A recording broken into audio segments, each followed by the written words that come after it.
And I also now get to have the pleasure of having a conversation with the chairman and CEO of Bechtel, who's also the chair of the BRT Smart Regulation Committee. Welcome to Axios, Brendan Bechtel.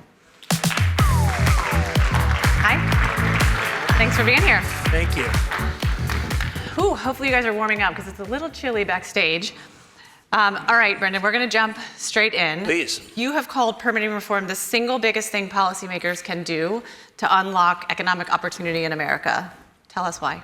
Yeah, so I believe so deeply in this because I'm looking at it through two lenses. So I'm looking at it through my role as chair of the Business Roundtable Smart Regulation Committee, where in that capacity, I'm here representing the many members of BRT and all the different sectors of infrastructure that require permit reform. Secondly, I'm also the chair and CEO of Bechtel, which is one of the largest engineering, construction, and project management companies in the US.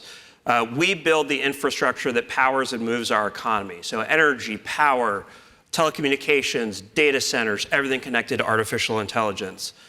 Permitting is now the critical path for most of the projects that we build. Because we build such large, complex projects, it usually takes longer to get the permits for our projects than it does to actually build them. The delays that developers experience when they're putting these projects together add cost. And today, the US is one of the most expensive places to develop infrastructure. McKinsey just released a study in July. It takes about 4 to 5 years on average for a dollar that wants to flow into infrastructure in the US and has to go through the federal permitting process to actually get into the economy because of the permit process. That means there's between 1.1 and 1.5 trillion, with a T, dollars stuck in the federal permitting process. That equates to about $1.7 trillion, $2.4 trillion in unrealized GDP impact. The good news is that the president and members of Congress have realized how urgent this is. President Trump has just recently made this a huge priority, particularly for key infrastructure around energy and artificial intelligence. But as someone who's in the business of developing and delivering projects for others, uncertainty kills investment, especially for really big projects. If we want to unleash jobs and the economy and growth, then we really need bipartisan leadership from Congress in addition to the executive actions that the president and the administration are putting out, because we need these permit reforms codified and durable across administrations. The final point I want to make to open here, Kristen, is that we can do this without cutting corners. And that's a really important part of the BRT's platform on permit reform. We need both speed and stewardship, but above all else, we need these reforms to be predictable, consistent, and efficient. Thank you for those facts. Shocking. I learned something. So as chair of the BRT Smart Regulation Committee, drill down, what specific reforms need to happen now? What matters to you at Bechtel? What matters to your roundtable members? Sure. Yeah, so we think that at BRT and Bechtel, there's sort of 4 key reforms that need to happen. So I'll say them quickly and then I'll go through each in a little more detail. So we need to eliminate redundancy in the process. We need to enforce deadlines. We need to modernize the process, and we need to reform litigation. So just a bit more on each of those, Kristen. Under eliminate redundancy, we are often studying the same environmental impacts 3, 4, 5 different times across different agencies when a project goes through the permit process. That's not thorough, that's wasteful. And in addition, every one of these big projects that goes through the federal permitting process also has to go through a state process.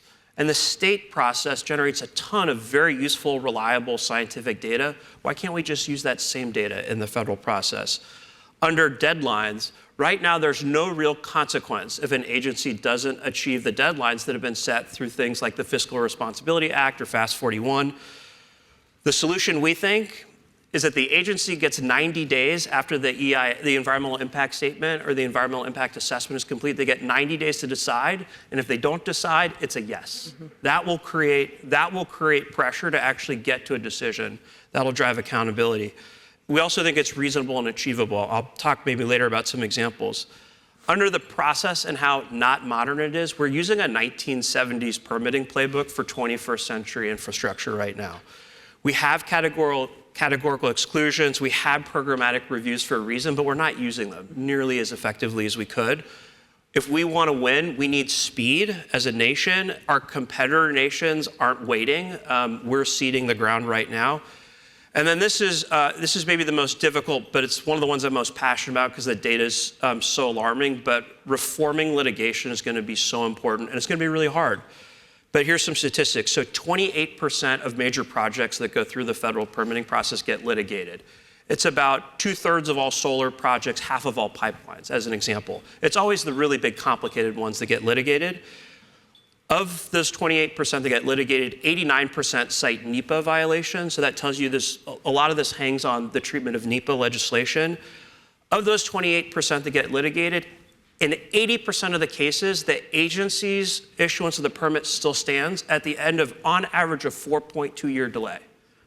So about 30% of all projects are being delayed for 4.2 years when 4/5 of them are not getting changed in any way, shape, or form. That's just really unnecessary abuse of the legal system and the existing policies that's costing communities, it's costing jobs, it's costing the taxpayers if it's public money.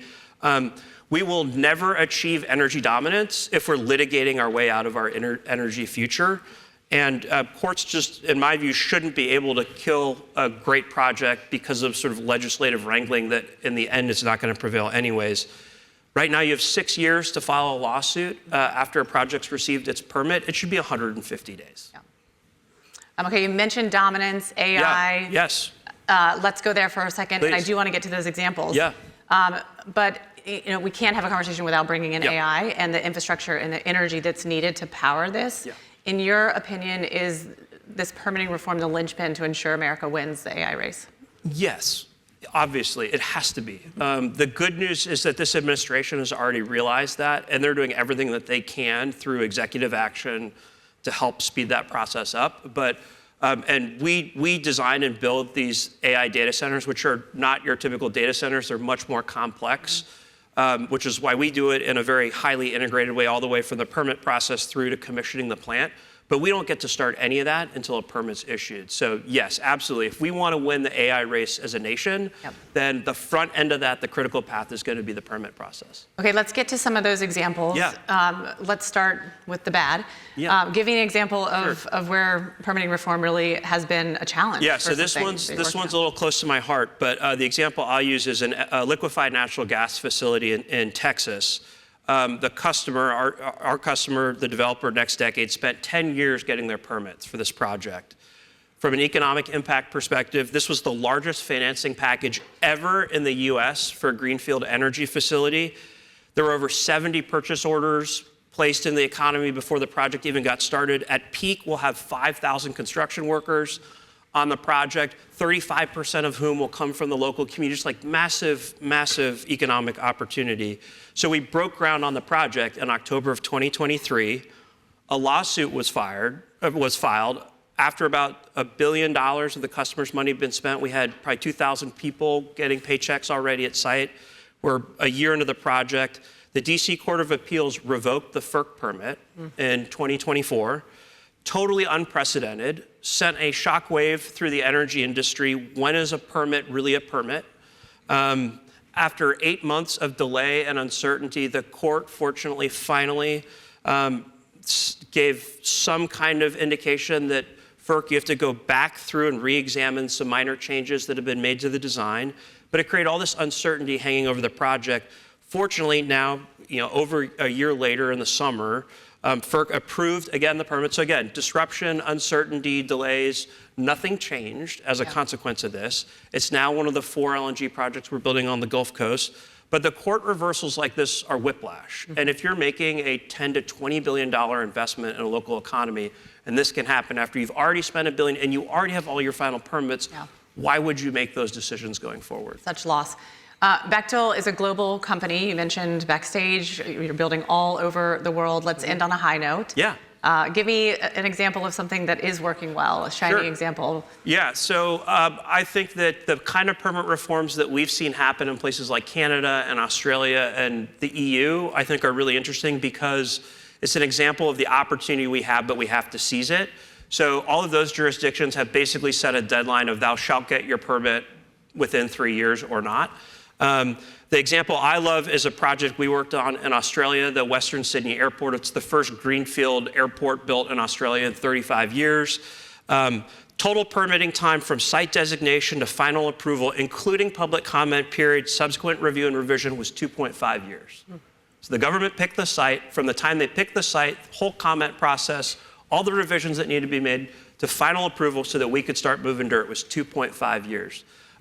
We just completed that project 7 months ahead of schedule. The airport will open the next year. It's an amazing example of, I think, a new standard and precedent for how quickly you can do this process and how quickly you can deliver it. All right, thank you for ending on a high note. Yeah. Definitely some things that need to be sorted out. Thank you, Brendan, for joining Axios.